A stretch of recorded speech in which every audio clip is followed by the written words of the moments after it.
This is Preston Poulter here with Pocket Jazz Comics, and I'm joined by Doug TenNapel in exile, who does seem authentically in exile this time. I'm like exile squared. Yeah. All right. So tell me what happened. Just a dog pile of 8 million channel strikes. Oh, wow. Okay. So it wasn't like one or two, because there was, what everybody was thinking and asking is, well, isn't there a system of 3? And you got to get 3 strikes before bad things happen. I definitely went beyond 3 strikes. So there's the dog pile calamity that I think I did. So here's like the 20 ways that I got my channel struck. Okay. Channel 1 had 2 strikes on it. Oh, wow. Okay. And when you get 2 strikes on your channel, you should do what like a guy named Salty Cracker does, or other guys do, is you remove all your videos so no one can strike it again. So I didn't do that on the main channel. Okay, got it. I went and opened a second channel, Doug TenNapel in Exile Archives. Right. Which now I never got that this was not what YouTube said was the problem, but I got 1 strike on that channel. And YouTube, if they think you're trying to avoid a strike restriction by opening another channel, that is also a violation. So that could have been it, but that's not what they told me was the reason. Okay. So on top of that, on the second channel, so on the first channel, anyone could have just reported one of those videos. Sure. Both of these channels, I believe, were at first the victim of just coming across wrong to the algorithm, and the algorithm flags certain videos. Then it goes to a human review, and the humans over at YouTube can decide what to do. And I think they're the ones that have to have the authority to actually strike the channel. It can't automatically get struck. It goes through a human review. And at least you got that going for you. Yeah. So the thing is, YouTube in general can't monitor everyone's channel at all. They can't hand out that many strikes. There's just millions and millions, too much content. But once you show up on their radar, it's like the Greek gods. You never want to be too good or too bad to show up to a god, because then they come and meddle in your affairs and you're in trouble. You want to be in the sea of mediocrity. You want to be right in the middle. Yeah. You don't want to show up one way or the other. Because once you show up on their radar, man, it's over. So now, is it over? Because you only described 2 strikes and then a third. So well, on the email I got for the third was, you have so many multiple strikes, we're removing your channel. Oh, wow. Okay. I got an email on that for both channels. Okay. On the same day, like within 15 minutes. So it was the same guy. So they didn't even like tell you like how many you had? No, they say multiple channel violations. Okay. All right. So and they didn't even show me what videos. They not only removed the channel, but removed my account, my YouTube Studio account. So like I can't even get in to look at. You get nothing. Yeah. Can you appeal? Yeah, I appealed both. Okay. And I haven't heard back. So that may take a while. So yeah. But conceivably, I mean, you believe in divinity influencing things. Oh yeah, I do. So, God is the master of all events. So conceivably, God might just be, priming you for YouTube tactics for when the fur really starts to fly and you could be back on YouTube. I've always said, when God wants me canceled, I'll be canceled. Exactly. So he could have very well been okay for whatever reason. He might have struck my channel to discipline me, to make me tougher. He might have struck my channel to punish me for being an arrogant, SOB. He could. He didn't tell me. I only know that my channel's gone. Well, I heard this crazy story one day about a guy who led a perfect life. Yeah. And God was like, you see that guy right there? That's my man. And then the devil was like, that guy ain't nothing. Yeah. And they had a wager. Yeah. That seems like, man, that seems a little cold, but it's jacked up. That's Job. That is the most screwed up story in the Bible. The devil appeals to God and challenges him and says, oh, sure, Right. Job is righteous, but Yeah. take away his stuff. Mm-hmm. And then God's like, okay, take away his stuff. Devil takes away his stuff. And the devil has to ask God permission to do all this. Yeah. And God's like, you know, have you considered my servant Job?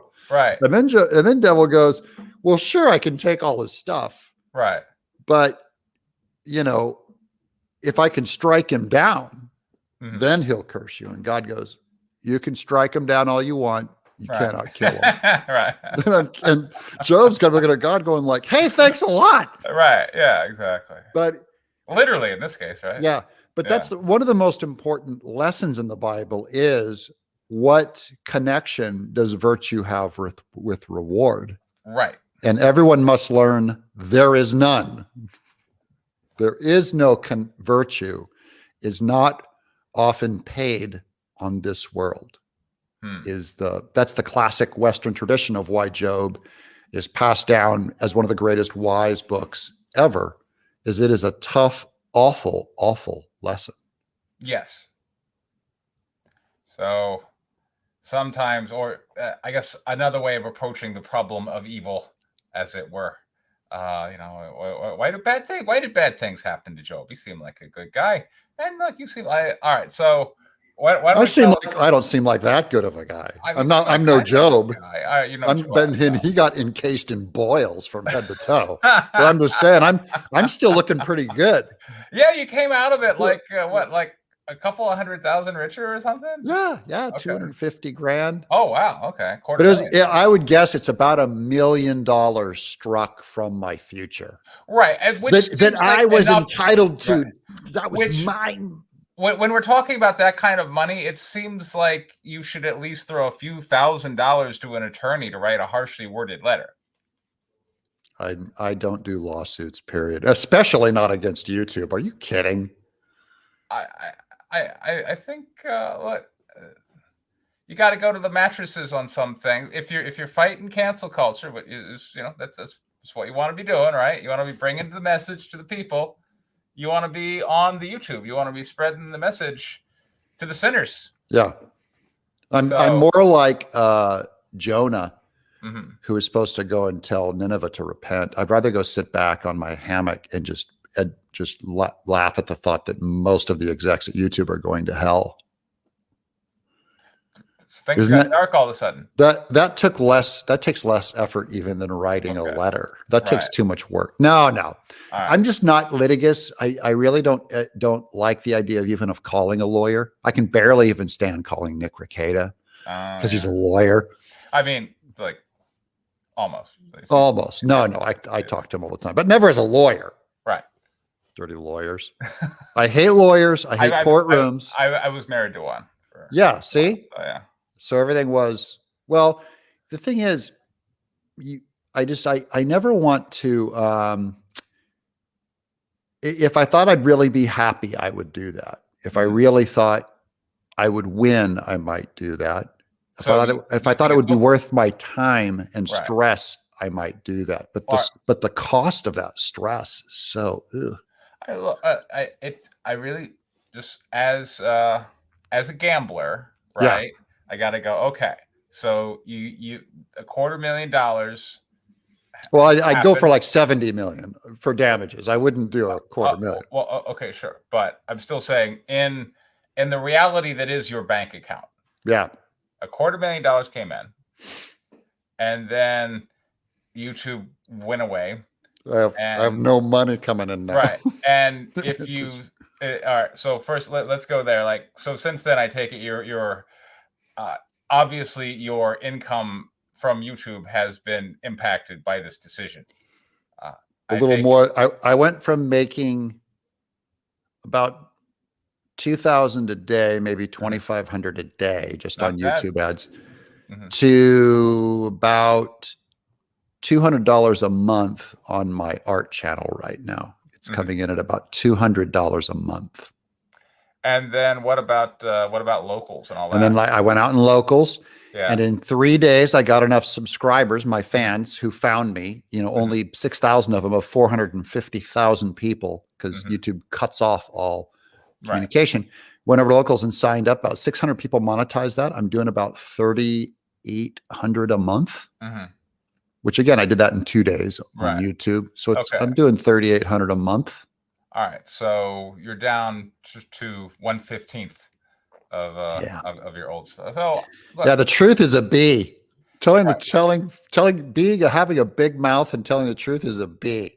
Okay, so just so I can put this in terms, all right, mathematical terms, like we do when we're gambling. All right, so you're a producer after all. Yeah, so I am a producer. I make calculated risk. So if just say you paid an attorney 20 grand, and that attorney for that 20 grand could give you a 10% shot, meaning 9 times out of 10, Google would say no. But maybe that one time you get a softie who's like, sure, right? So if that attorney gave you a 10% shot at getting back another, well, your $2,000 a day. And when you say $2,000 a day, was that like in February, like after the election? No, that was what it settled out at. We were hauling it way more than that a day. Right. Okay. I mean, at one point I was doing, I think, $5 grand a day at its peak. It settled down to about 2. That's still pretty good. So I feel like mathematically, all right. So if you paid, that gamble would pay for itself if it hit. It's the 20 grand to a lawyer that I'm hanging up on. I would spite myself millions of dollars to not have to pay a lawyer. Okay. Now there's what about your beloved, dear, very scrupulous and ethical friend? Yeah. Who happens to also be a lawyer? Yeah. I would have an easier time paying Nick Ricade if he said, Doug, we're going to win this thing. I would consider giving him 20 grand to do that.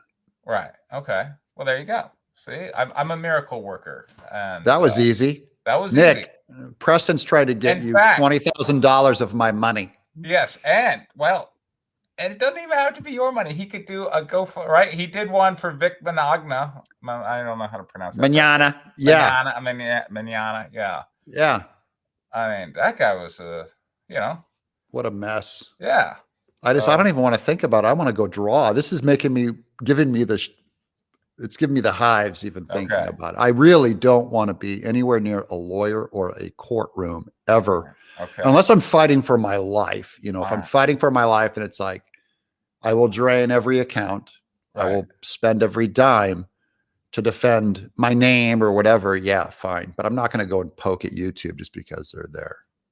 All right, well. You have a higher confidence in the law than I do. I have zero. Okay. Yeah. I have zero. Have you ever been on a jury? I have not. I've been on jury duty. You've been on jury duty. I'm saying, did you look around the courtroom at who else was in there? Sure. Yeah. Okay.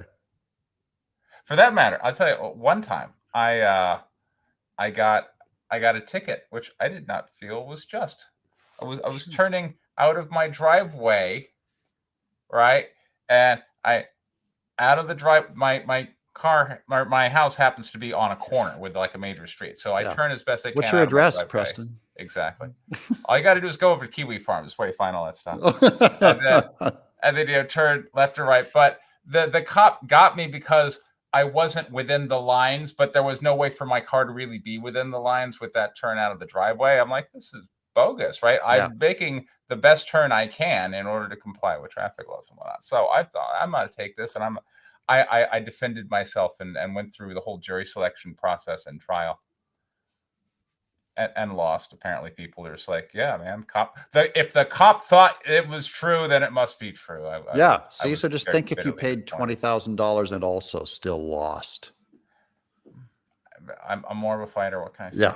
I mean, for me, I'm like, if they're going to write me bogus tickets, I'm at least going to make them put on a trial. And that's what I would be like with YouTube. I'm like, I'm at least going to make them put forward the effort. I'm not going to allow like one skeevy guy somewhere. I mean, come on, you got to be a fighter about this. This is a culture war. It's not a culture tea party. Yeah. This goes back. Maybe God will just smite them, though. Maybe he'll just. Although I got to say, his track record on like fire and brimstone coming out of the sky and just smoting people is not what it used to be. That's what I'm praying for. I just want hot, flaming tar to come down on Silicon Valley. Right. And just fill the whole, could just fill up that whole valley with just molten lava. Just yesterday, it was Easter, and happy Easter to everybody. Yeah, cool. Easter, great, good. And I was visiting family, and it was really nice, like, because I've been getting stir crazy here with not getting to go out and meet people and fly places and meet my daughter and go to comic book shows and meet strangers and sell them my books and take their money and all that. I miss all that, and the internet is not a replacement, and the internet is just full of horrible people. Yeah. Like the jury. Like the jury. Yeah. But anyway, so I don't know where I was, but the world's getting better. I would encourage you to go out and fight and try and recover. Because look, I'm here to orbit you if you're not around. I'm sorry. The story yesterday. We were at my niece's house, and she's married and she's got a new husband. Not that she had another one, but in that she's only been married for she's still newlywed. Newly minted bride. It's within 6 months, effectively. Cute. And they had this, really nice big screen TV, and they were showing Moses, which has been remastered in 4K with Charlton Heston doing the Egyptian thing with the hair hanging off the side and all that good jazz. But like the old calling down the plague of locusts, followed by boils, followed by whatever on Silicon Valley. But those are the good old days. Yeah, I gotta think. The Lord helping those who help themselves. Throw in a few thousand measly dollars to a sharp angle attorney who's there to mess with everybody. Might get it has a possibility of recovery. It sounds like a really bad idea to me. And I like money. I like winning. Okay. I like fighting different. I like fighting, here on the streets is funner than a courtroom. That's all. I have no confidence in our legal system. Zero. For all I know, they ended up throwing me in jail and countersuing me for everything I ever make for the rest of my life is probably about how it would go. Okay. All right. I don't, it's not that bad. Look. You have full trust. I have zero trust. I don't know. I have full, but people are like, "Oh my God!" Well, why are you so litigious? Look, I'm a child of divorce. I remember having as a little. They made me testify against my parents. I got experience with this very early. Yeah, you have a brass plaque inside the courtroom dedicated to you. I purchased a bench. Yeah, exactly. Whenever I stroll down the courthouse, they're like, "Oh, Preston, you're back." I'm like, yeah. What is it? I think we will have a long-term victory against YouTube. Okay. How's that going to happen? I just think competition is going to come in, and and it's going to be a matter of branding. That YouTube's brand is going to be the big giant, too big to fail, mainstream, hyper top-down control brand.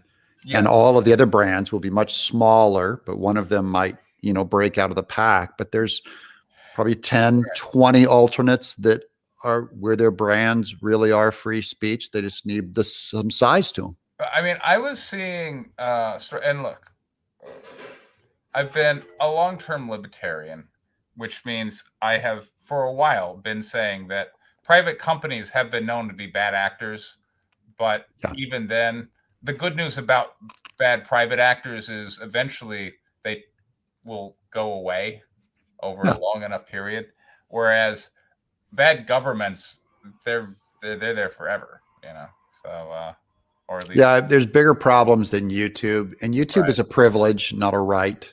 I believe. And so I really do kind of support their ability to do business with whoever they want, including arbitrarily smashing me by their values. Right. I can't make them bake that cake. That is true. I'm kind of semi okay with it. And it was pretty easy getting those subscribers, given I had my YouTube channel for 10 years and I only got it up to 14,000 subs, and then the YouTube algorithm angel just touched me and threw 430,000 subscribers on me and $250,000. It's not like I went out and laid brick. Right. It's extremely arbitrary, I'm telling you. And I don't mean random arbitrary. I just mean it's not doing what it looks like it's doing.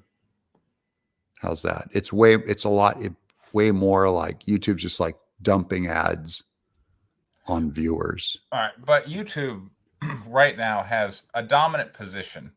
Yeah. And as far as I can tell, seems to be running at a loss. Many times they have run at a loss. So, and they're in it for the ideology. They're there to, which makes it a tough company to compete with. Yeah, they're 1-for-1 in bed with government, with the winning party right now that is running everything. Yeah. But it's just there's nothing about it that demands it be permanent. It may be long term, it may be 10 years, but I don't see it sticking much longer than that. The new innovation will come, and they'll just be left they'll be MySpace.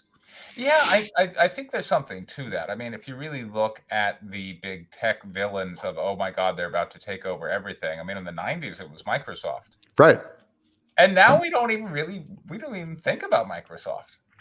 Other than Bill Gates doing his big giant GMO trade organization taking over the world. Other than that. So, but right now, I mean, the social media titans of, I mean, look, they rubbed out a competitor right in front of our eyes with Parler. Yeah. I mean, like, these stories have been coming out that Parler was working with the FBI to go, oh, hey, these people are making threats on our platform. And then they got, just eliminated from the marketplace. They got Amazoned. They got Bezos. They got Amazoned, right? Like, completely just forced out on an argument with no merit. And when companies like these go down, the world is going to cheer. They don't. They're running. Their list of allies are purely of one political party and one mindset. Right. And it really, And I've been thinking, do you think that coalition can stay together? The coalition of big tech with kind of this weird Marxist academic wing. It can go a lot farther than it has. Okay. So it's going to get a lot worse before it gets better, is my thinking. All right. Because so the next 10 years might be. I just think we'll see how 2022 and 2024 goes, because it's going to have to be reversed at the legal level by whatever's left of our government that wants to have that fight. So it could happen. Well, see, just like we need our lawmakers to go and fight for us. And by the way, filing lawsuits is part of what lawmakers do. Like, I'm here in Texas. Our governor's suing the federal government for a bunch. Lawsuits don't always work. But sometimes they do. Yeah. And that's how the other side got through some of their wonderful election fortifying initiatives. So but I'm an artist. I don't belong in a courtroom. Courtroom's for you people. All right, fair enough. It's for you mortals, civilians, peasants. All right. It's not for me. I'm a ninja. All right. What if God ninjas don't go to court? How would you know if God might not be asking this of you? I would. I mean, I'm just saying. I don't. You might have set this in your path and said, I'm free to sue or I'm free not to. Sure. And so I just choose. I choose not to because it would make me happier. All right. There we go. A lot happier. Okay. Yeah. All right. Okay. Fair enough. Yeah. Because I'd rather win an argument. You win an argument and it's actually better than money, because you can really get happy. All right. So the way you're going to win this argument is by letting the tyranny of the social. I already won the argument. They already made my point by canceling me. Okay. I told my audience, guys, this isn't going to last. All right. because I'm going to tell the truth, and I'm going to dance right around the line that they said. I'm going to walk right up to it. Yeah, and watch what's going to. Yeah, you have been kind of kicking the anthill a little bit. They will hunt me and they will take me down, and all my audience is going, "We don't understand, Doug. You're so bland. Like you're not saying the F word. You're just talking about certain issues. Top 3 issues. And I go, no, you don't understand. These 3 issues are the front line." And they're going, which 3 are they? It would be, well, one of them I didn't touch, which is environmentalism, but COVID and the election and abortion are 3 big ones, and gay marriage. I mean, you can just see what they're pushing on you. If you counter that message, they will vanish you. One of those major forces, because they're tied into just directly up to the leadership. Okay. They can just take your channel away. So when they took my channel away, I won the argument. I was right. All right. So having been righteously dismissed from YouTube, you're now, I guess, so now you're not earning as much on locals, and I guess you filed an appeal. Yeah. Sounds good. We'll see what happens, but clearly you're not holding out too much hope. What do you think? So do you think you're going to be scaling back the video creation in favor of more comics? I'm going to try opening up 2 more YouTube channels and rebrand the politics. Okay. To something a little milder and see if I can find my audience again. So that's one thing I want to do. Right. YouTube can strike those 2. Okay. And then I'll know, because it's a test. Right. To see exactly what happened. And then definitely I've been doing more art. I've only been off for a week, but I'm already doing more writing and drawing. Is it true that Trump is our only hope for social media? No. Okay. Yeah, that seemed a little he is probably one of the biggest brands to come into social media, but if he releases a platform and it's terrible, it's going to be terrible. You know, his brand needs to be top tier, ease of use, programming, accessibility, and he needs to be able to cautiously and carefully upscale it, to be able to handle the size, because you're going to have slowdown issues on that thing from day one. And the interface could be really clunky if he's rushing it out. See, John wants to know what specifics on the strikes you did get, because I know you mentioned that the last email you got was just due to multiple violations and was very vague. But the key 2 violations were questioning the vote election and anything about COVID that goes against the World Health Organization will get you automatically absolutely struck. If you counter and from what I understand of another channel that got struck by them, that the World Health Organization has a deal with YouTube where they can actually tell YouTube, take this channel down. Oh, wow. Okay. Yeah. All right. Yeah. So don't mess. And I saw a good tweet by Gina Carano today, who I saw a story she got shadow banned, but if I'm still seeing her tweets, well, she can't be that shadow banned. Yeah, I'm always iffy on the shadow ban. I've been shadow banned. Right. But I know what it feels like, because I didn't believe it until I saw, you see certain episodes, they're fully monetized, but just with certain subject matter, they're getting 1/100th of your usual audience on that subject matter. Right. It just doesn't make sense. And you just go, this thing really feels like there's like a big wet blanket stuck on it. So it's kind of something's going on behind the scenes where someone can put a drag on it. Sure. And I mean, haven't they revealed that they do that, like certain search terms, certain keywords? Well, yeah, certainly. Yeah. If you say the word PROLIFE, that is one of the terms that's a no-no word. It doesn't get you struck, but puts a drag on it.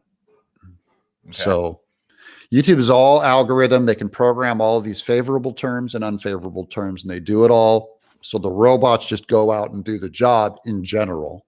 Right. And that's that is, I'm not sure how deep the A/B programming goes, but this is, where Facebook really made headway into penetrating into a lot of people, was the A/B, algorithm, where you post one thing and you post another thing. Right. And the thing that it decides that it thinks is more popular, it will favor. And so you're being conditioned to post the things that get more feedback, because we're feedback machines, right? Right. Yeah. And I've noticed that, that's why I, along with so many other people, don't tend to do a lot of comic book reviews, despite the fact I used to. It's because we've all come to the same thing. Nobody watches them. Yeah, no, that's not a big algorithm. Yeah. That's a tiny slice of a tiny, and if you're talking about CG, you're talking about a small slice of a small pie. Right. Exactly. Well, no, I'm talking about, like, for instance, I just got an email. I've decided, because I was on the Magic the Gathering Pro Tour the first 2 times, and Boom Studios just released Magic the Gathering #1. I'm like, I should review it. Okay. Yeah. All time's sake, I'm going to review Magic the Gathering #1. Why not? Dust off the Magic cards. Let's tap some land for mana, whatever. But by and large, comic book reviews are just not, Magic the Gathering is huge. Did you see my interview on PopCap? Those guys? No. I was on with Darren Bader, who is a big Magic the Gathering painter. Oh, neat. Okay. And Teresa Nielsen is someone who's been to my studio. Yeah. Oh, wow. She's done some great work. And she got canceled. So I'm just saying, wow. Yeah. So big fans, big friends. But look that one up on PopCap Studios, Brian Bovins and Tucci's channel and Niles Scalia over there. Sure. We did a big giant kind of retrospective of Darren Bader's Magic the Gathering career. He had some great stories about it. So he and I animated together on my first job in '91 with Attack of the Killer Tomatoes, and he went into Magic the Gathering. So really did well in that space too. Big. Maybe my review of the Magic the Gathering comic book might pull in more views than I'm thinking, but right now I'm probably like, it's gonna pull in 120. Get your tags right, man. Get your tags right. All right. See, the problem is YouTube doesn't know what to do with your channel. This is part of the algorithm. Right. Why would it push that one video of Magic the Gathering to a Magic fan when all of the rest of your channel betrays that content? Mm-hmm. If you only had a Magic the Gathering channel, you would get 10 times the views, because YouTube now knows what to do with your channel. But I don't want to be providing content for 10 channels. Yeah, then you sound like me not wanting to go to court. But why, Preston? You could make a lot of money if I could. But I don't know that I could. I mean, for one thing, no, I know you can. You think? All right, so there's one business model, which is what I'm pursuing, which is make comic books. By the way, link in the description. Guinevere and the Divinity Factory 4 launches tomorrow on Kickstarter. But, make comic books, make them the best I can, put them out there, go to shows, build up my mailing list and all that jazz. And then there's the other thing. And we see this dichotomy all the time with the YouTuber/comic creator, which is I make the comic book for money and I make the YouTube thing for money. And then, as with you, it's like eventually maybe I'll just do the YouTube thing, and who needs comic books? Yeah. I'll always do comics, so don't get me wrong. But when I'm doing YouTube, I'm like, look, guys, I'm not fooling anyone. I'm doing this. I'm going to do YouTube as a job, and the best job there is with my values and what I believe in. The biggest monetized audience is going to be in politics. Okay. That's 50% of America. Yes. Right now that I can talk to. Whereas my comic book, it's going to be a much smaller slice. So I would not try to monetize a channel or make a living off of a channel talking about comics. That's more, for the fans, so you can see my studio and watch me work, which I love doing. I'm a teacher too. I love doing that, but that's not using YouTube as a job. If I'm using YouTube as a job, I know exactly what to do on that front. All right. So tell me what I should do. Okay. I would start a separate Magic the Gathering channel. Okay. Or whatever Wizards of the Coast or whatever hot card trading thing that you've been a pro. So you have this authority, and you don't mention White Lily. You don't mention anything off that brand. You do only that brand. Mm-hmm. And I would do 2 videos a day for 2 weeks. and your channel will easily be bigger than this channel by the third week. Okay. Okay. And what you do is I would focus on 2-minute Magic the Gathering or Wizards of the Coast videos. 2-minute videos. So, hey, this is a feature. Have you seen this card? Or this is now the rarest card in Wizards of the Coast. That's when you hit your clickbait titles and good thumbnail. And the content only has to be so good. Doesn't have to be great. Mm-hmm. The content's the least important thing. It's actually the title and the thumbnail is more important than the content itself. YouTube will then see your channel as people who are clicking on that stuff, which I assume the audience is pretty big. Mm-hmm. Now, can I include my Magic the Gathering comic book review on my Magic the Gathering channel? Yeah, but I would just focus on Magic the Gathering because they don't care about the comic. The reason why they're looking at that comic is because it is Magic the Gathering, not because it's a comic. So, fair enough. So, people like clicking on 2-minute videos. They're very impatient. YouTube likes throwing them out there if they have a lot of ad space to push out to Magic the Gathering type people who that is not going to be a high value audience, but it's going to be higher value than some. Okay. Because you have to think like an advertiser. What is the reason that an advertiser is going to push that content out? Well, it seems like before we even want to start talking about our channel, we first need to stand back and go, okay, what do advertisers want to speak to? Yeah. So the average CPM, the cost per 1,000 clicks, right? In like video game categories, if you're playing Minecraft Live and stuff, it's going to be about $1.30 to $2 per 1,000. On my politics channel, because of the age demographic of my audience, I'm up to about $11 or $12 CPM. It's a very valuable audience, and not a lot of those people play Magic the Gathering. But so aiming older helps because that makes your YouTube channel instantly rarer and more easy to attract those things. But just think, what kind of stuff do you want to push to that audience? I would think there's a lot of fashion advertisements, a lot of Amazon advertisements, a lot of role-playing, a lot of gaming, board games, probably just board games and fashion, maybe travel. And so your CPM could go down, not from where it's at now because it's non-existent.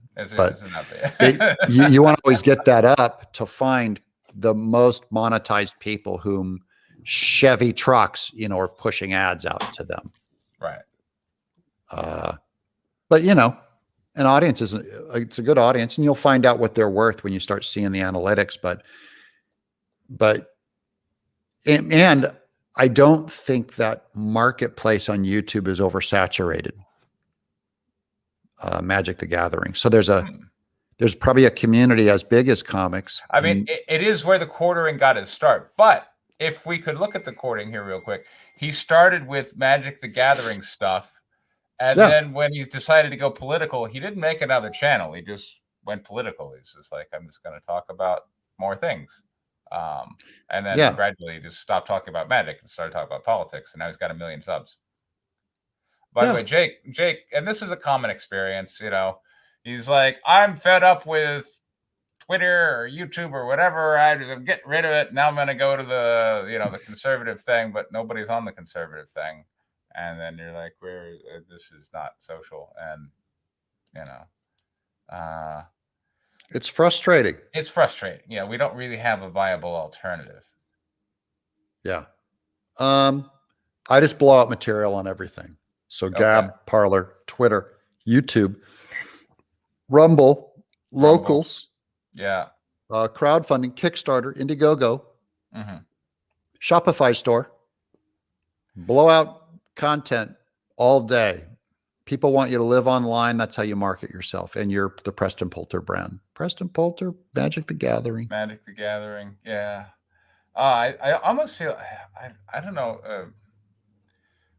I was just giving that as a for instance about comic book reviews.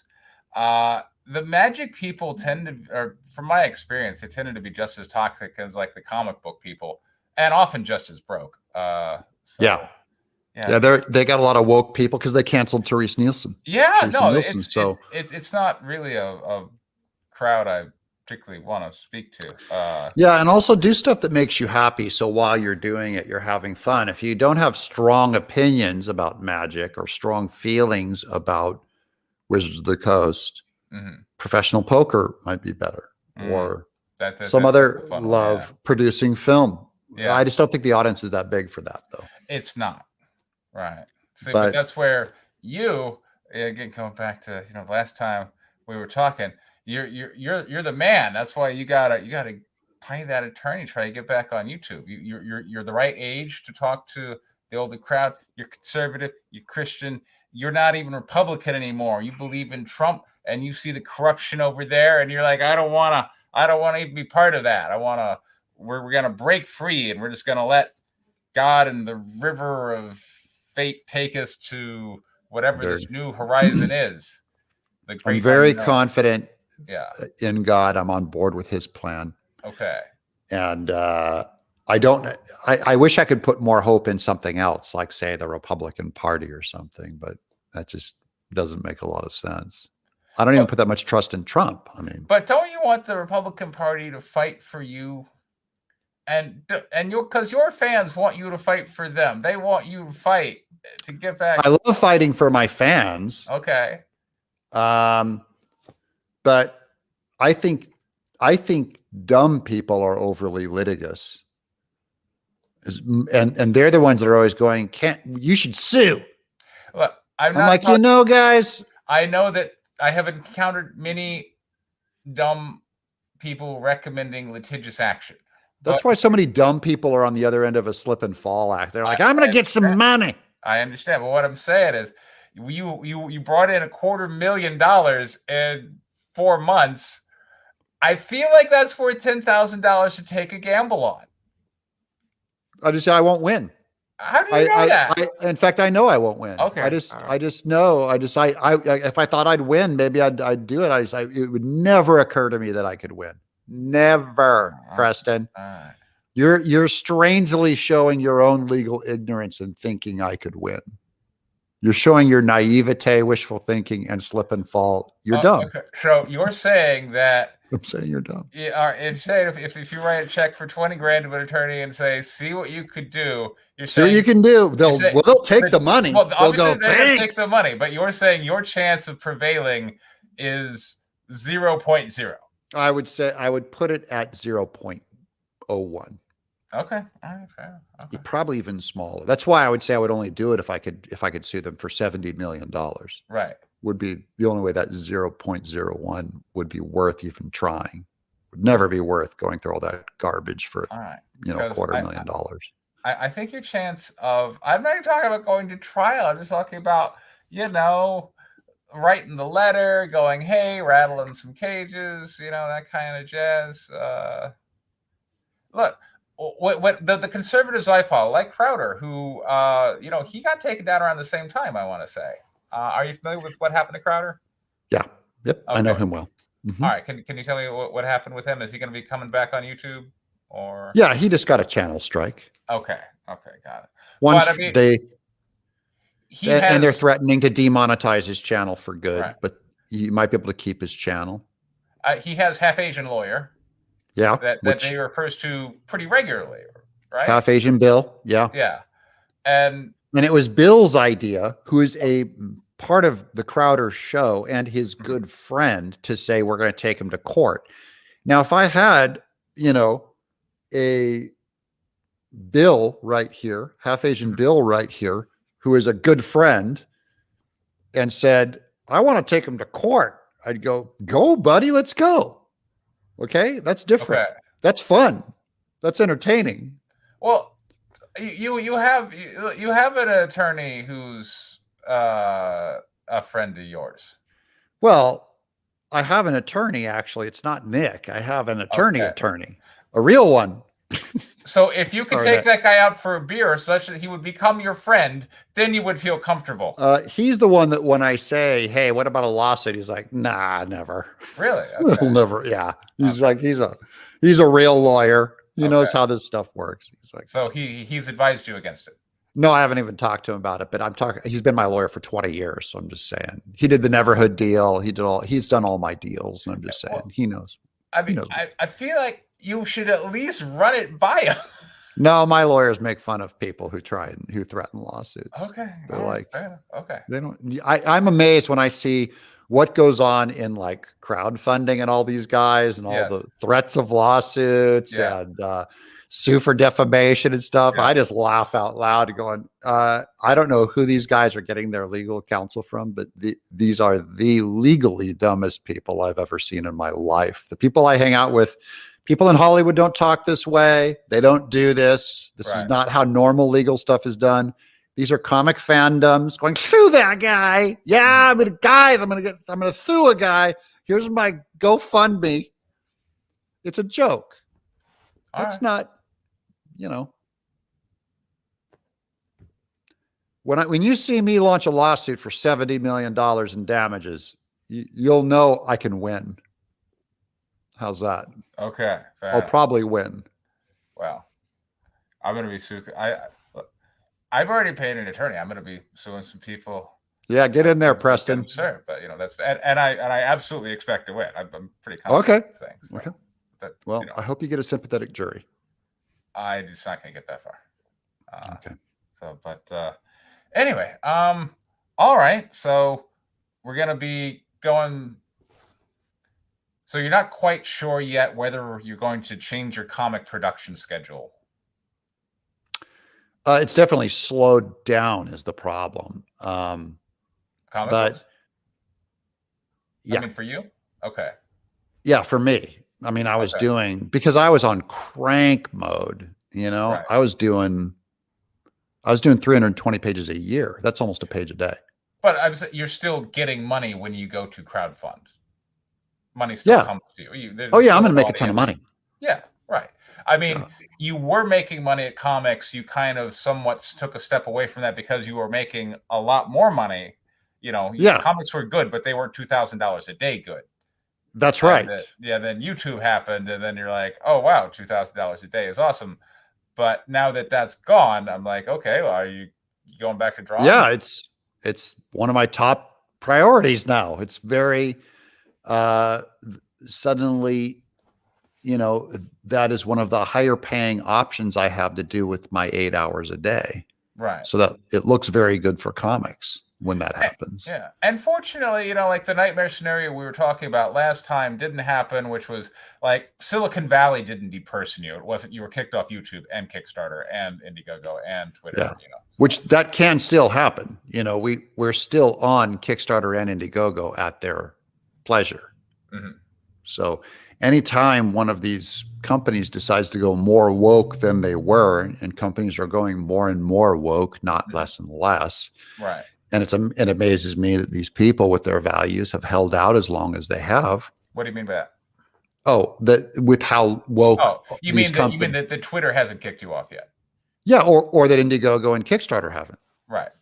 Like that was the big test on the last Kickstarter, was to see, will it work? And it worked. It worked. Yeah. So I go, cool. Yeah. I guess I can go play over there for a little while longer. I've got faith in Kickstarter.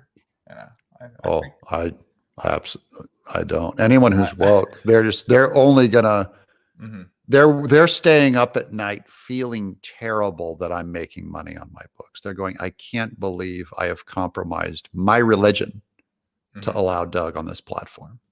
Okay. But I don't want to look like that guy. Maybe. I don't know why or whatever, or they just don't notice because they're too big. I don't know.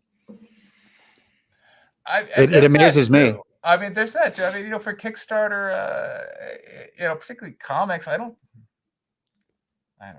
think they worry about it that much. I've seen people get canceled for less. So yeah, that is true. All right. So that's something that surprises me. And what's the next comic book project then?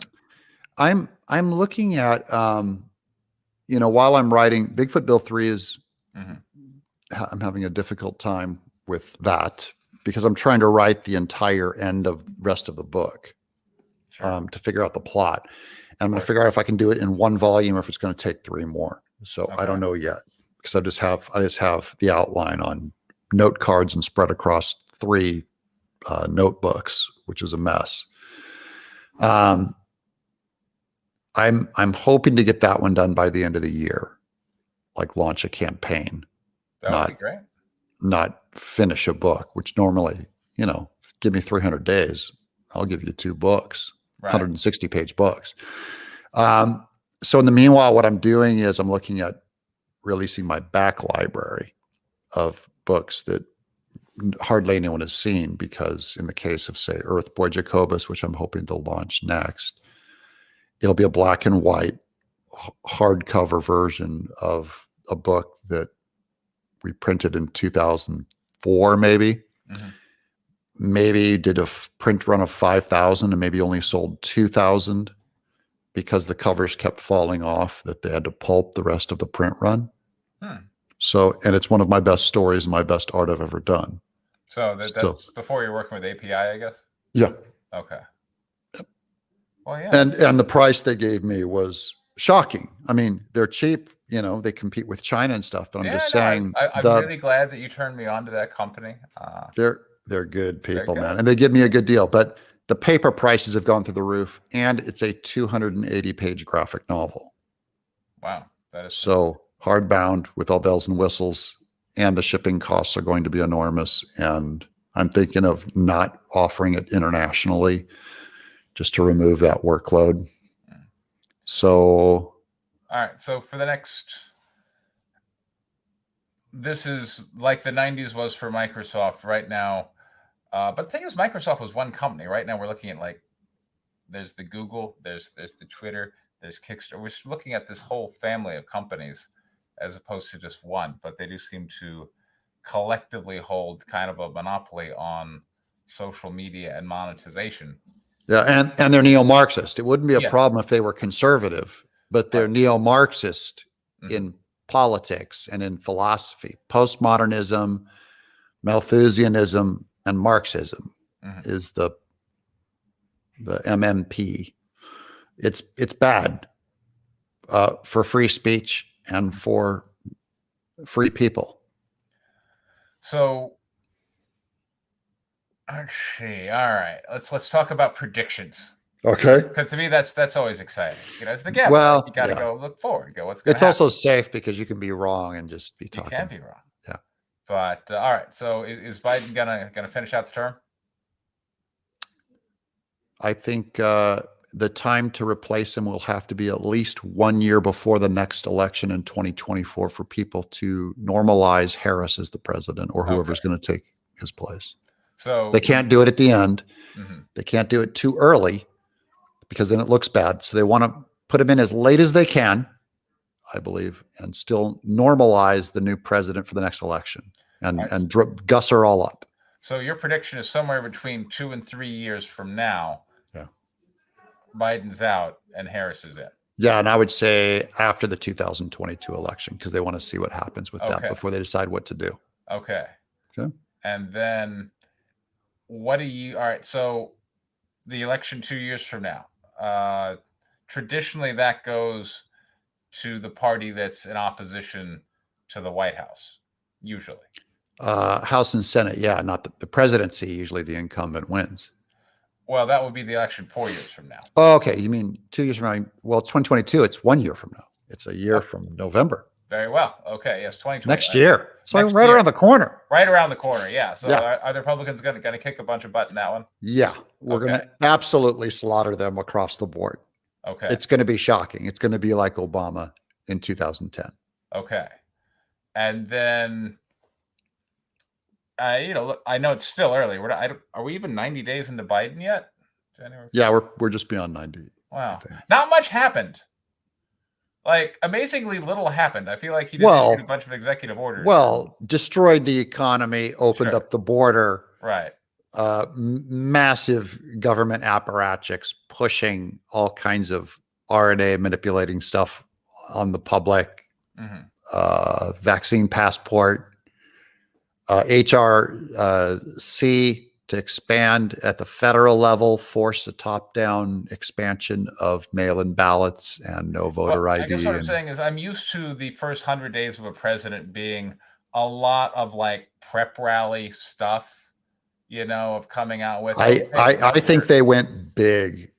They put almost $6 trillion more in debt. Mm-hmm. I mean, they're doing big stuff. They're going to do the DREAM Act to legalize these people, get them voting. It's big. They're doing all their big, crazy, dangerous stuff early on so they can recover from it. Right. Just like Obama just launched with the Obamacare. Right. So the craziest stuff's going to come early. They're just going to go and presidential orders. These are all presidential orders because they're not going to get. They're going to try to get rid of the filibuster. Mm-hmm. They could try to turn DC into a state and Puerto Rico into a state. Could be coming. They could expand the Supreme Court. So the filibuster has to be first. So you'll see them take a shot at that. Okay. So I think it's radical. All right. So over the next 2 years, we're going to see some radical stuff happening. Yeah. Okay. All right. Let me go ahead and ask my question. How's the dollar going to be holding up here over the next 2 years? I don't know about 2 years, but I would say immediately this year. Yes. Because it's artificially buoyed with trillions of dollars into the market. Right. You're going to see the Dow spike. I believe it's going to spike up to at least 40,000, if I had to guess. Mm-hmm. So Dow's going to do well. Cryptocurrency is going to do well. You're talking about across the board inflation. Across the board, that's what I mean is with this much success, they are not going to be able to slow down inflation. Right. So housing's going to go up. Yeah, they have to raise interest rates. Right. So interest rates have been artificially low for like 20 years. Forever. Yeah. So, and it can't go any lower. Right. So it has to go higher, and that's going to hit our debt. It's basically you're going to pay like $100 for a loaf of bread is coming. This feels like the 1970s, right? It is. We had these stagflationary, which was a very rough stagflation. Time. You're going to get stagflation. Mm-hmm. I mean, I was a little young. I do remember Carter, but I remember people talking about, like, I think it was termed the malaise speech. Yeah. That Carter gave. Where he said, get used to malaise, wear a sweater. Wear a sweater. Instead of Right. You're going to see a lot of that. Gas lines. So they've already shut down, the pipeline. Mm-hmm. They've gutted oil. They've gutted mining. So I'm just saying it's coming. Okay. So we're going to see some across the board inflation here for a couple of years. Yeah, and we've been due for a market correction for about a long time too. This is the longest we've gone without a market correction. So. All right. So you think stocks are going to go up or stocks are going to go down? They're going to go up immediately because of the artificial success we've put in there, which is not based on merit. Well, that's been true, I would say, for quite a while. But I mean, still, you had 3% unemployment. Was really good. It was, yes. And now you've had with COVID just gutting businesses for the last year. Well, all right. And as a student of inflation, and here's where it gets interesting because now we're talking about social media. But, I remember that whole stagflationary thing. And then, I gotta occasionally give props to Jimmy Carter. And he's the only president I've ever actually met. So, wow. And he builds houses. Yeah, he builds houses. I believe that he acted in the people's best interest when he was like, what are we going to do here? We got inflation. Okay. Let's just raise interest rate. And interest rates went way up to like 20% or something. Like interest. Yeah, you could buy a bond get 18% on a bond. Right. And Carter that's allowed insane. that to happen and probably lost re-election because of it. But he was trying to really beat inflation. And then when Carter lost and Reagan came in, the thinking over at the Federal Reserve became like, well, what if we just changed the way we measured inflation? And what if we just told people that inflation was fine? And then that and then they did that kind of experiment, like, well, we're gonna change how we calculate it in the index here. Those are the world's biggest tax cuts in our recent history, sure, and removed regulation. There's all kinds of things you can do to bring it back. I'm only saying it's going to be good for a small artificial spike, and then it's going to be the storm of the century. Okay, so you're thinking like a massive correction, like, well, all right, if we look at the stock market of the 70s, it does have these boom periods where it went up for a couple of years and then boom, and then, you know, came back crashing down, and then it was bad for a couple of years, and then it came up again, and that was the thing at the end of the 70s. Like, people were just so whipsawed. It was like, it wasn't a sustainable good time and a sustainable bad time. It was just, wear a sweater, get used to it. It was muddling through. Yeah, it's not going to be death or anything, but you've in the last year, there's never been a larger redistribution of wealth from the poor and middle class to the rich white oligarchy tech. Right. There's never been a larger movement of money as you've seen in the last year. That was another part of my booming YouTube channel, was everyone was home watching YouTube, you know? Yeah, exactly. So, and that's where I think, you know, for them, why we're seeing all these corporations kind of go along with this neo-Marxist ideology is they seem to be looking at things going, look, the system is broken. Look how much money we made. And it's also, if we're going to play with Washington and culture, this is what we all have to do to look correct. Right. It's political correctness. Sure. But I also believe, and I was thinking about that this morning. I was thinking, they may be somewhat Marxist on Twitter, but these are corporations, and they're not going to be particularly interested in dissolving themselves in favor of a workers' revolt. Well, the workers' revolt, they probably have skepticism that it's going to be pulled off. It's not going to work. They have too much power. Right. So why in the world would they not go woke? You have Major League Baseball, right, weighing into politics in Georgia. What does baseball have to do with voting regulation? If I could, I feel like it's kind of a baseball's like a macho right-wing baseball hot really dogs. Shocked. Yeah, I was really shocked that Major League Baseball was like, you know what? Georgia decided you had to show an ID to vote.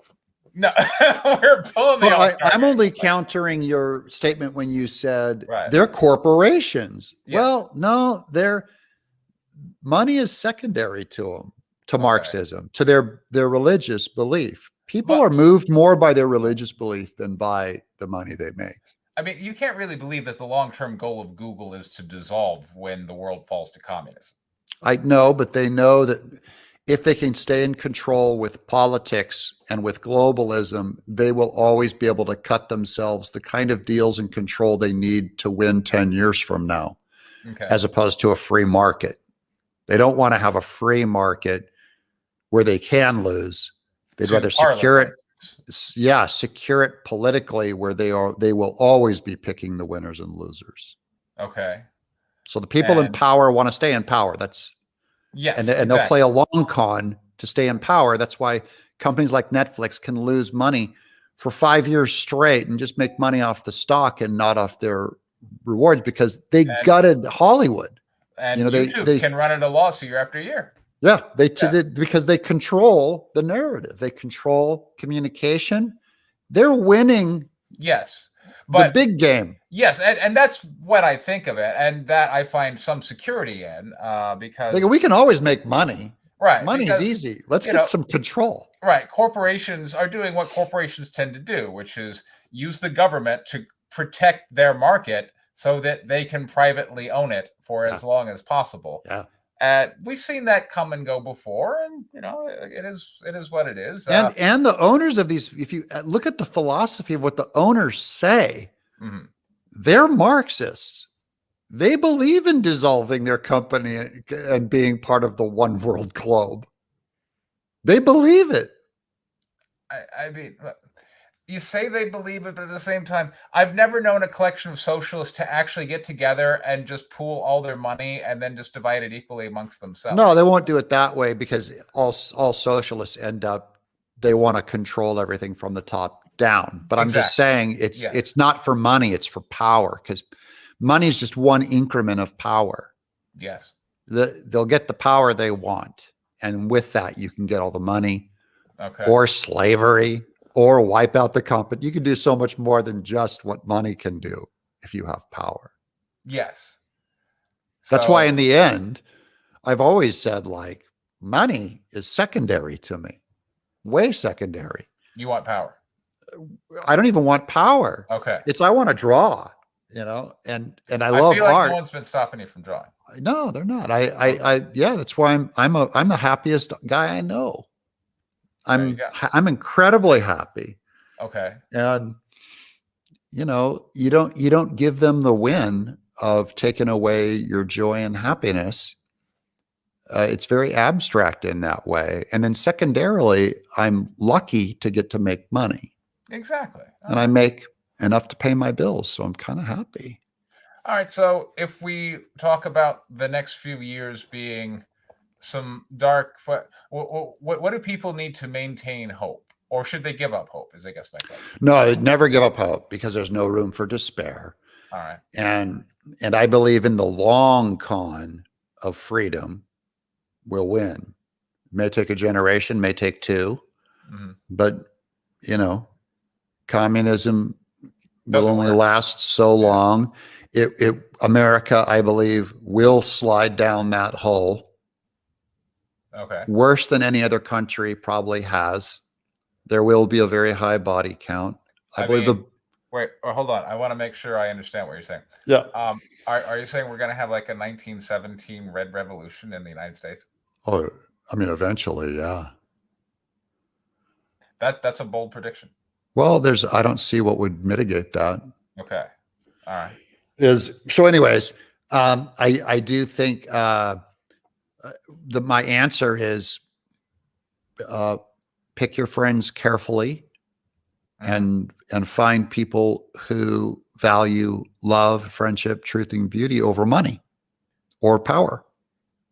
Okay. Because the ones who value power over that will always sell out your friendship for self-protection, for a dime, for a lie.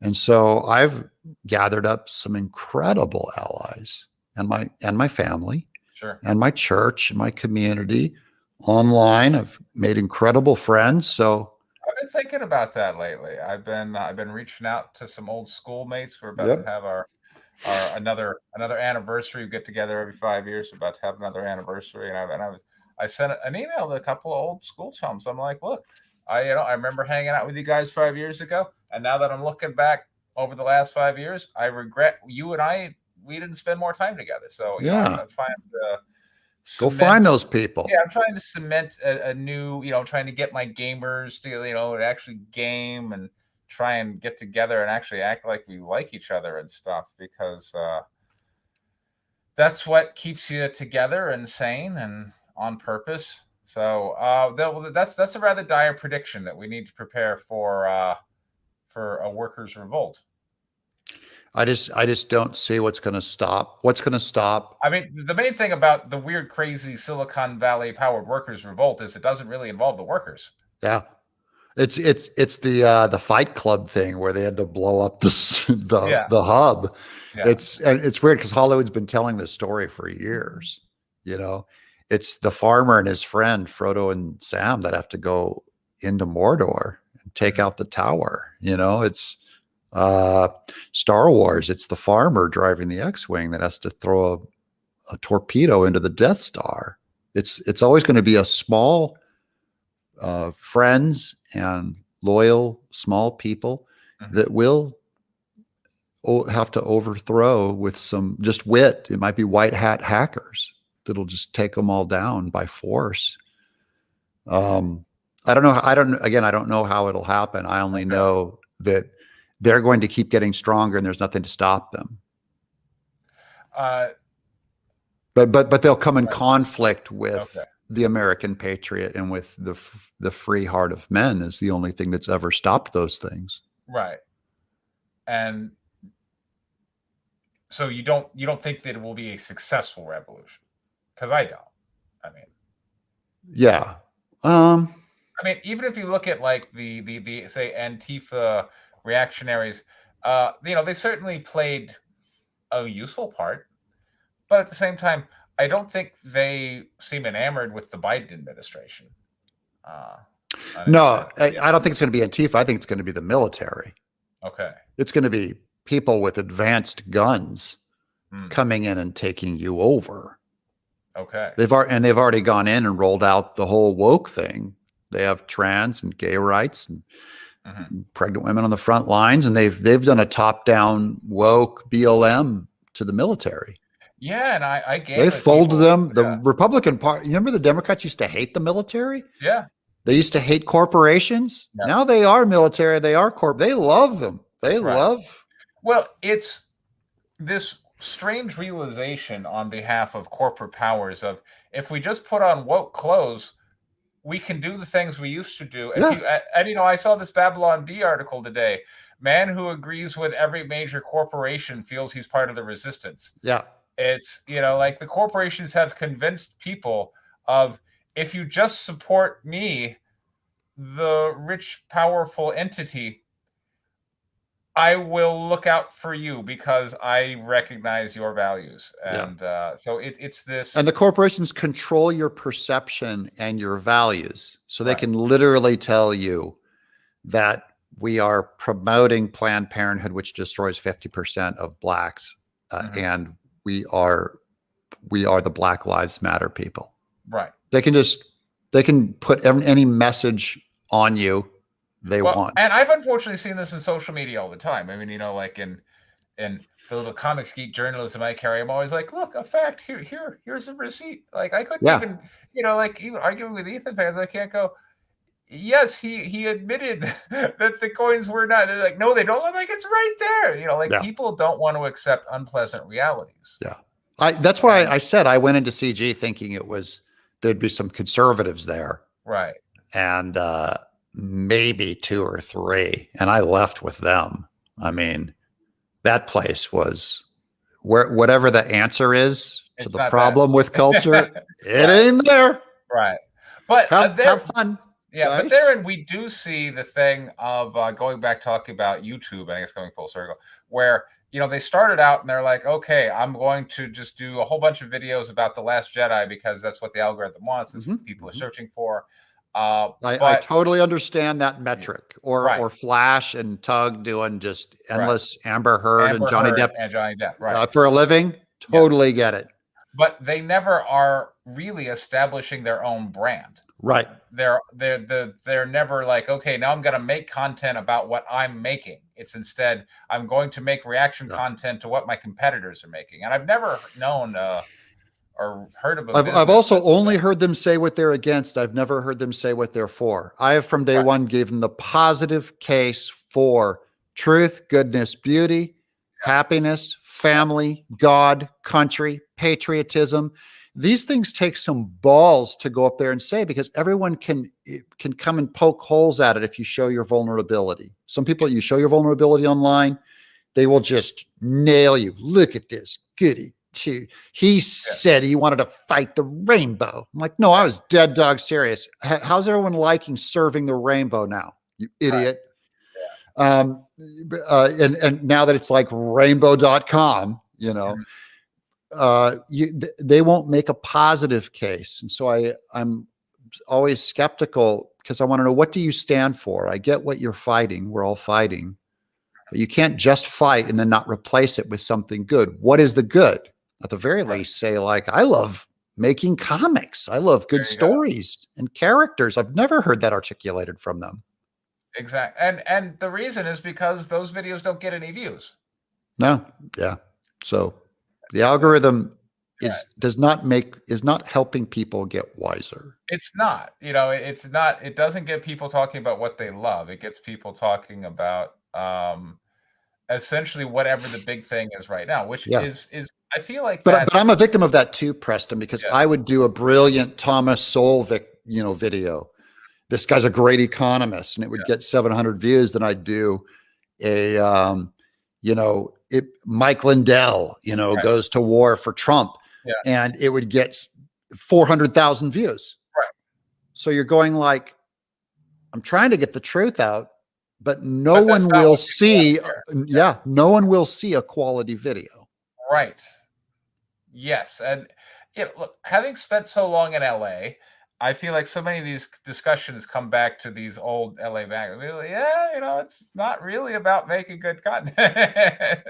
What movie are you going to make, Preston? Are you going to tell the truth and hold up truth, goodness, and beauty? Or are you going to get a whole bunch of hardware and have them shoot each other, robots, Exactly, yes. So, it's turned us all into like preschoolers. It's so idiotic.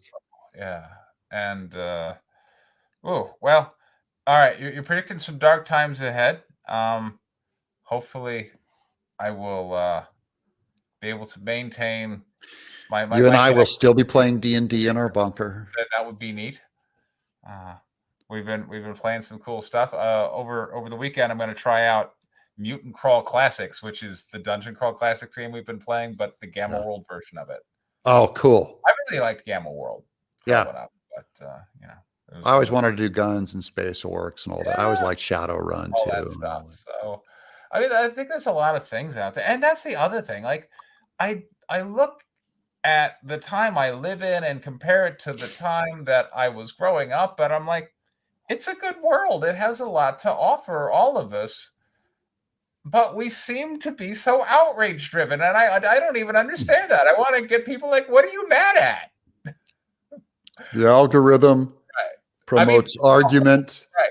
I mean, like, I'm preparing a video on Orlando Jones, and I really feel like he's like a perfect example because back when he was in the 90s, he seemed like this happy guy, like make 7-Up yours. Remember that commercial, where he and then he was in Evolution, that kind of post X-Files movie with David Duchovny and Suzanne Moret. Yeah, and and we were like, wow, what a happy person, and what in my mind it seemed like that racial harmony. It's all working. We've got our representation here. Okay, X-Files may be a white show, but here's our black guy. Here's whatever. But now Orlando Jones was in American Gods, giving these fiery speeches about how in the show American Gods, they're not subtle about telling you that America is a racist country. Sure. That we have absolutely done horrible things to black people. And one of the things I'm going to show is, they're showing these clips of like black people getting lynched, and the way they're showing the white people in these clips from American Gods is like they're angry and they're all kicking him. It's not like a bad person. It's like as a group, these white people are horrible. Yeah. And we're just being shown in very vivid, this injustice. And I can't help thinking, this is probably not good for racial tensions. Hollywood is 100% propaganda. Right. Social media just loves it, eats it up, feeding it out. They want us fighting each other on racial grounds, religious grounds, sexual grounds, male, female. They want everyone in chaos, because if you unite, you have the power to take them out. Yes. They can't have you united in any kind of a significant large majority. So Orlando Jones didn't get renewed for season 3. What? And we don't know why. Well, he immediately then says it's because I'm racist. And that's where it's weird, because there are so many other black people of color, whatever term you wish to use, in the show, but yet he was screaming racism. And Neil Gaiman, actually comes to the defense of the producer and is like, they're doing a section of my novel where your character is not present, therefore there was no need for you. And Orlando Jones retweets him and says to Neil Gaiman, his sheet is showing.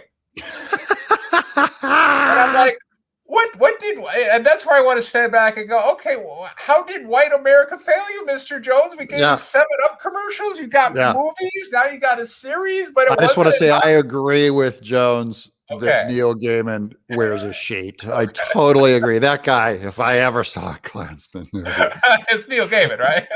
I just when these woke people come out and attack people, it is so hilarious. What Zack Snyder said about geeks and gamers was hilarious. It was the dumbest thing I'd ever seen. Yeah. As a father of Asian children, I just want to say, I go, wow, geeks and gamers, you got to really stop being anti-Asian. Was what I think.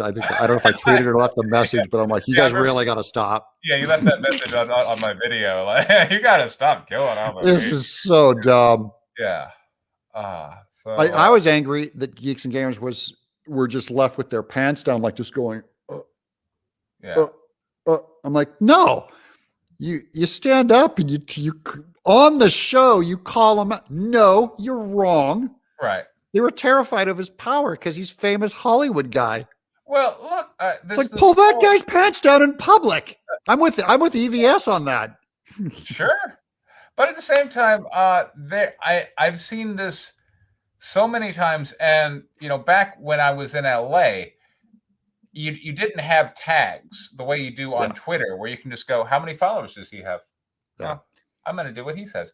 And, when it's Zack Snyder, the amazing Zack Snyder celebrity that they've all been deifying and turning into their little, because that's the thing. If you're a Geeks and Gamers Fandom Menace YouTuber and you're like, oh, I'm going to ride the algorithm in the Snyder Cut. Here, I'm going to make a whole bunch of videos about that. You have basically turned into a machine worshiping the god that is Zack Snyder that you have created.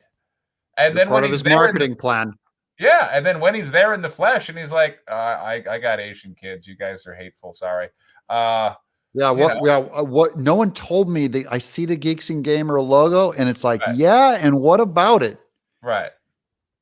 So... And your movie sucks. Well, that's the thing. Like, I'm like, it's a bad movie. Yeah. It's not hard to say, guys. It's not hard to say. But again, going back to talking about the YouTube channel, where who cares about the content? Like, yeah, maybe it's a bad movie, but COVID, not a lot of movies out. Justice League, fine. We're gonna run with it. Yeah. Like they were just running with it for the algorithm, for the views, and that's what I find so disenchanting is no one is even really talking about what they love or even what they care about. It's they're making videos just because it seems like that's where the clicks are.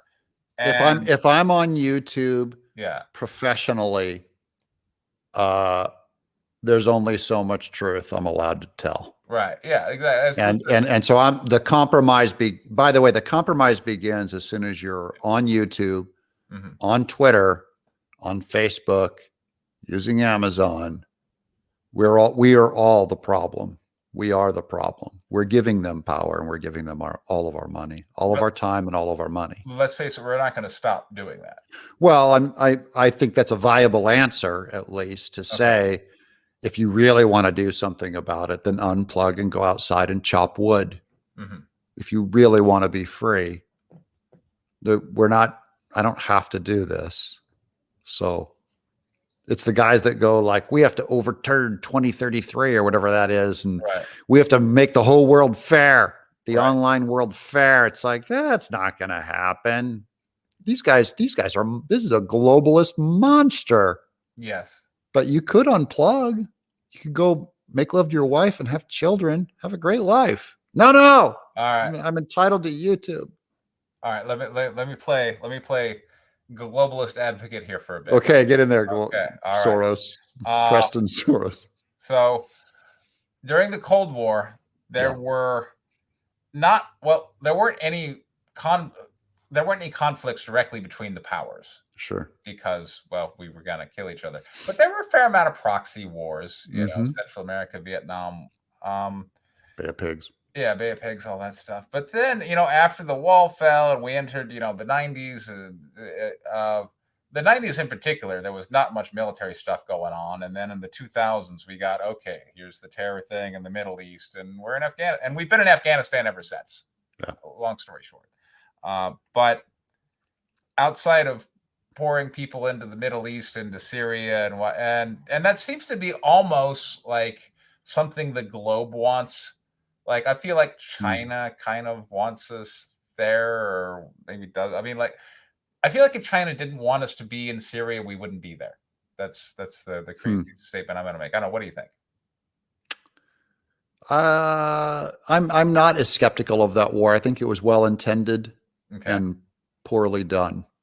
But under Biden, I think, didn't we go back in? Like, I thought, like, Trump pulled us out, and then Biden's putting us back in. It's been a waste. You know, large. I think we did great things in Iraq, but it's not. You know, it wasn't enough. We didn't do enough. To me, if you're not willing to just absolutely overturn a society and take it over, like we did when we firebombed Dresden and firebombed Tokyo. If you're not willing to just utterly decimate a country and utterly install, freedom, it's not going to stick. But look, we have lifelong allies in Germany and Japan because we beat them right. Yeah. We never were going to go in and beat Iraq and Afghanistan right. No. And so we came close, but so all the libertarians go, see, we shouldn't be involved in foreign wars. I'm like, no, you never let us fight a war. And that was we were screwing around. We weren't brutal enough. But I'm a warmonger. I'm totally pro absolute takeover of the entire world with your constitution. But I have had this discussion with some of my conservative friends, and I'm like, the United States is not very good at that. We're not the Romans. We have a heart. Yeah. Americans want to think that we're making the world a better place and that we're exporting. So given that, don't go to war. Then I do become like a peacenik and go, if you're not going to do it right, don't spill our treasure in men and go and make a mess. Right. But then you become an isolationist and, you're one missile away from San Francisco being gone. Sure.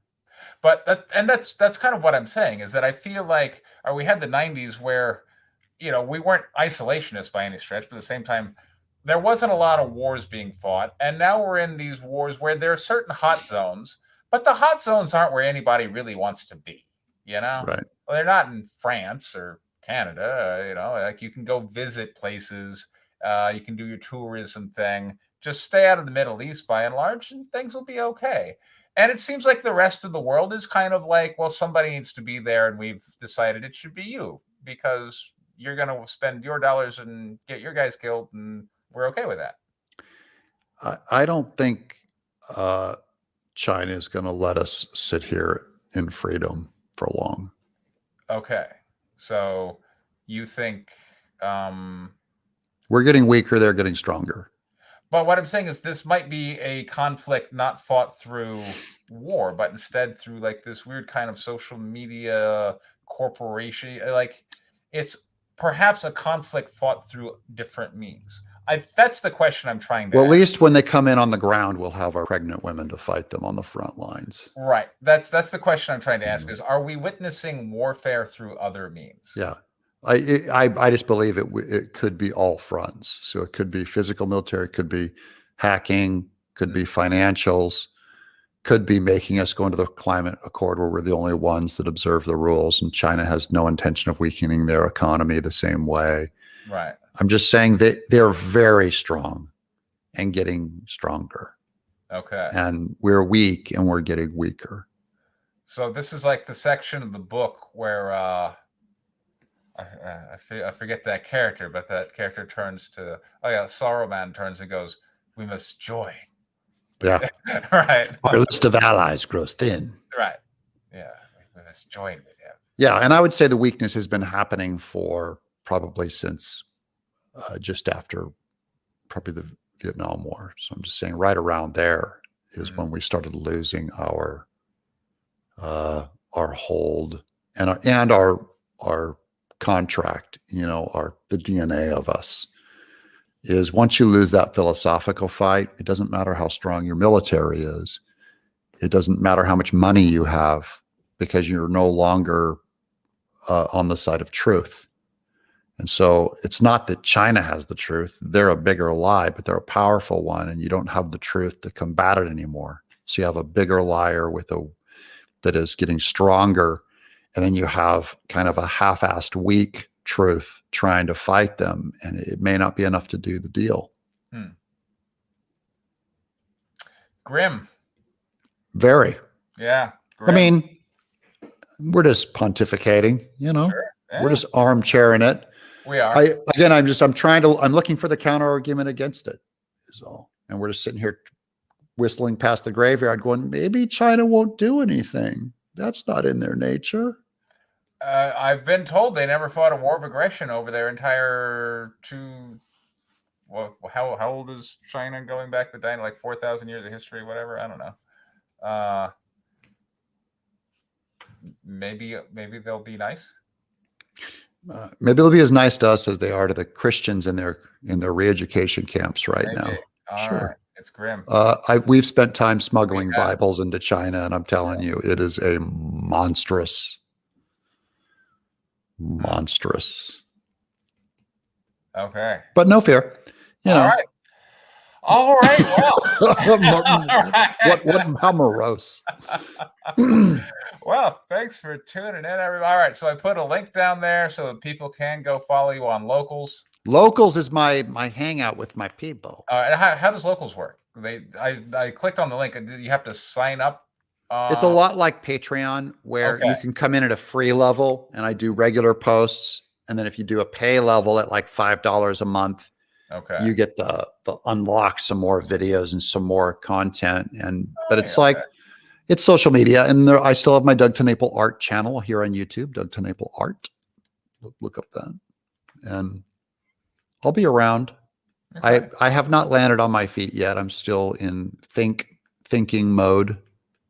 It's really fun because I can do anything. I'm looking at tons of.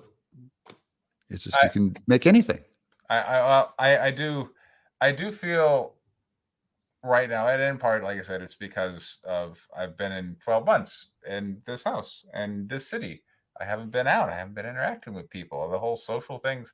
I saw this meme where it was somebody pointing and it said, "You are the subject of the biggest social psychology experiment ever conducted." So go to a cigar lounge, Preston, or go to a church where they don't wear masks. Okay. You'll find great people to hang with. No cigar lounge has masks. You'll go you'll meet some great guys, have a beer. Okay. Find that is important, and you'll find good people to hang with. All right. Well, thanks again for your time. Always love it when you come on. This is fun. I sincerely hope you get your YouTube channel back. Yeah, me too. I still think it might be worth throwing a few $1,000s, or at least asking your friend, the attorney, if you even thought it was worthwhile. Never. If they open that channel back up, I'll be right back to doing the same videos, making all kinds of money, and they can't have that. Okay. Have you decided what your because you mentioned you're going to create another milder YouTube channel. Yeah, I'm going to try to do a little rebrand. Okay.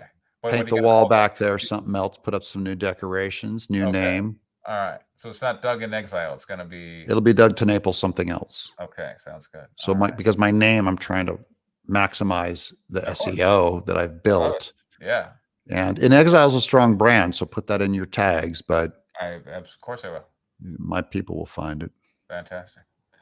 All right. Well, thanks for tuning in, everybody. This has been Preston Poulter here with Doug in Exile, who's going to be rebranding here pretty soon. And I'll, of course, let you know on this channel as well. But, having fun.